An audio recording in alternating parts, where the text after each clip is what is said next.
మంత్రి ఇదే ఉత్తరాంధ్రకు సంబంధించిన మంత్రి. కనీసము ఆయన కనీసం ఇంటికి కూడా రాలా, కనీసం వీళ్ళ ఇంటికి కూడా రాలా.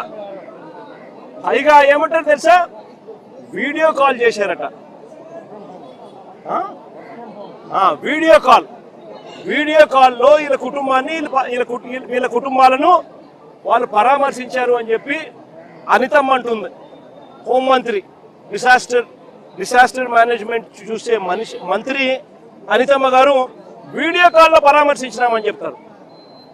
ఒకరంటే ఒకరు కనీసము బాధ్యత గల స్థానంలో ఉన్న వ్యక్తులు, ఫిషరీస్ డిపార్ట్మెంట్ మంత్రి కానీ, డిసాస్టర్ మేనేజ్మెంట్ మంత్రి కానీ, ముఖ్యమంత్రి కానీ కనీసం ఎవరంటే ఒకరు పట్టించుకున్న పరిస్థితి లేదు.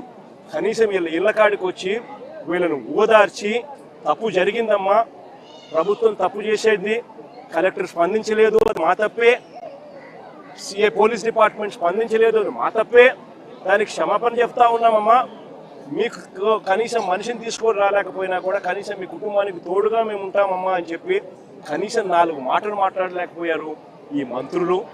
ఈ ముఖ్యమంత్రి గారు కనీసం ఆ మంత్రులను పంపించేనా కానీ కనీసం ఆ మాటలైనా చెప్పించలేకపోయాడు.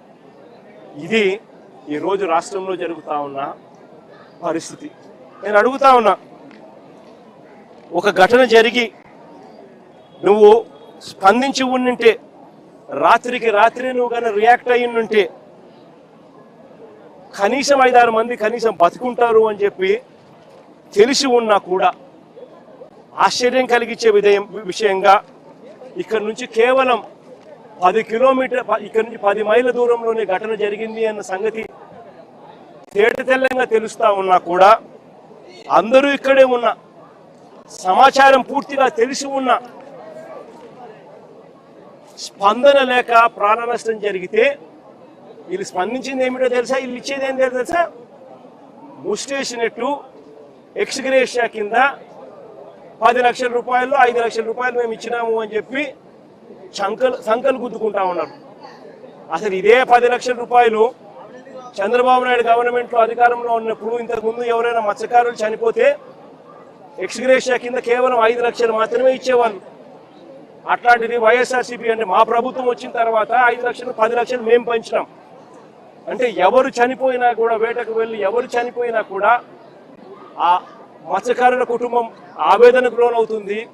వాళ్ళ కుటుంబాన్ని చూసుకునేవాడు ఎవడు ఉండడు, ఆ కుటుంబానికి అండగా ఉండాలని చెప్పి మానవతా దృక్పథంతో ఆ రోజు మా ప్రభుత్వం అంటే వైఎస్ఆర్సీపీ ప్రభుత్వ హయాంలో 5 లక్షలు 10 లక్షలు పెంచింది.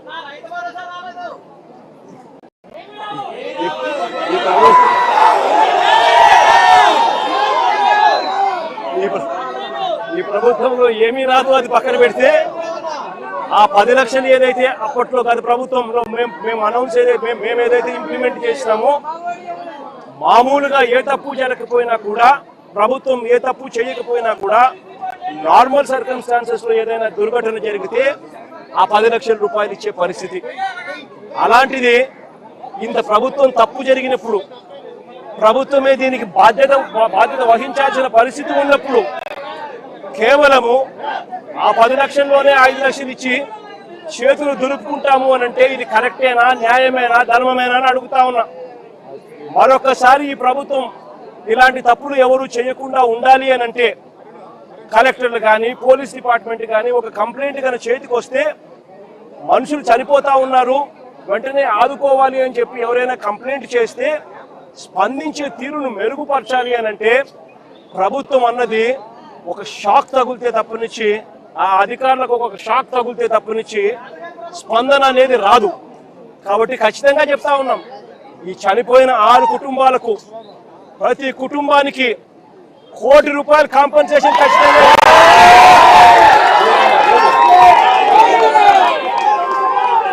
చిన్న బాధిత కుటుంబంతో కలిపి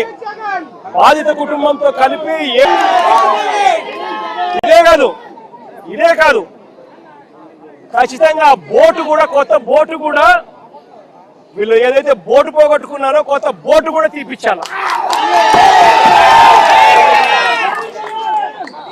కనీసం ఈ మాదిరిగా ప్రభుత్వం అన్నది షాక్ తగిలితే తప్పనిచ్చి కనీసం రేపు పొద్దున అధికారులు అనే వాళ్ళు ఎవరైనా కూడా ఏదైనా కంప్లైంట్ వస్తే ఇంత సివియర్గా రామిఫికేషన్స్ ఉంటాయి, ఇంత సివియర్గా పెనాల్టీస్ ఉంటాయి. కాబట్టి ఖచ్చితంగా